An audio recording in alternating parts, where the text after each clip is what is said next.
President, Vice President, colleagues, 1.5 years after the Commission published its Capital Markets Union Action Plan, we now have a concrete example of how we will build it. The Commission's proposal aimed to modernise the Prospectus Directive by making it less costly for businesses to raise funds publicly, review regulatory barriers to small firms listing on equity and debt markets, and support the listing activities of small firms. In the European Parliament, we took these objectives seriously and came forward with a number of innovations to make the prospectus regulation more fitting to the current environment.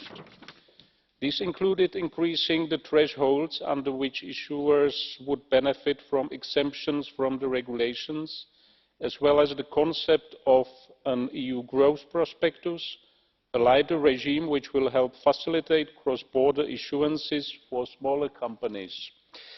During the trilogue negotiations under the Slovak presidency, we were able to fine-tune our positions and come to an agreement on a text which I believe will be of benefit to all issuers who want to raise funding on the markets. In particular, we increased to €1 million the amount under which issuers would be exempted from the requirements of the regulation. This will benefit crowdfunding ventures in Europe in particular, helping them to raise capital without red tape to stand in their way. We agreed on the EU growth prospectus, a bold new concept which will reduce costs for SMEs which will wish to raise funds on a cross-border basis. The EU growth prospectus will facilitate access to capital for smaller issuers and encourage them to seek funding from capital markets rather than a continued over-reliance on bank funding. We supported a shorter prospectus and summary.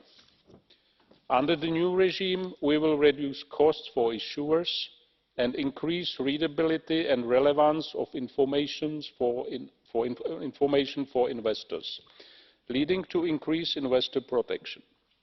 We made it simple for companies to carry out secondary issuances with a streamlined procedure. We minimise national exemptions and discretion, which will increase harmonisation and competition within the internal market. In my view, this is what Capital Market Union should be about. We need to have harmonised measures across the EU, reduce red tape for companies, ensure investor protection, and most of all, stimulate growth of capital markets in Europe. Unlocking finance for SMEs and making it easier for them to access capital markets will benefit the European economy as a whole and help it to grow, which is something we desperately need in these uncertain times across the globe. May I conclude by thanking the shadow rapporteurs, the Commission and the Slovak presidency for their hard work and dedication to completing an ambitious reform of the prospectus regime. Thank you, Chair.